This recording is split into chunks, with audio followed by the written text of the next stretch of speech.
Magandang gabi mga kalapati. Madilim na nga mga kalapati oh. Pakita ko lang tong dalawang ibon natin mga kalapati. Inakay, malalaki na oh. Ang lalaki na nila mga kalapati. Ang lulusog oh. Ganda ng kulay oh. Milky bar tong isa. Itong isa naman checkered. Ganda mga kalapati oh. Magaling magsubo yung magulang nila oh. Oh, mga kalapati, oh. Malapit na natin i-viewing to rito. Ayan, oh, pang norte natin next year, mga kalapati, oh. Magandang mga linyada. Iba talaga mag-alaga yung mga magulang nila, mga kalapati. Ang tatay nito, si Vandenbroek. Ang nanay, si Pure Emerald Divert, mga kalapati, oh.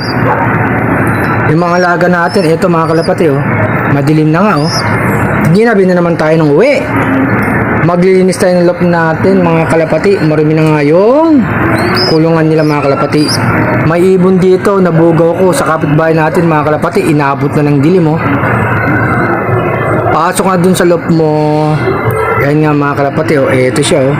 Tapos nandito pa yung biyag natin pabalik-balik mga kalapati oh. Wala nang may-ari nito. Ipamimigay nga natin to sa isang batang pansyin mga kalapati. Ibong gala, hanapan natin ng may mag-aalaga sa kanya mga kalapati. Bumalik tayo dito sa dalawang inakay. Ang lusog mga kalapati, ang bigat oh. Oh, grabe mga kalapati oh. Linisan ko nga yung kulungan nila mga kalapati oh. Ayan oh. Oh mga kalapati oh. Kita nyo no mga kalapati oh. Ayan oh mga kalapati oh. Ang laki na nila mga kalapati. Mga inakay na malulusog mga kalapati. Kita nyo naman, ang bigat nito oh. Magandang gabi sa inyo mga kalapati ha. Enjoy lang sa pag-ibon. Happy flying.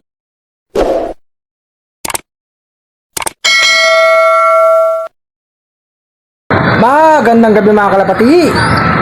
Inabot nga tayo ng gabi mga kalapati. Yung mga inakay natin, ang lalaki ng mga kalapati oh.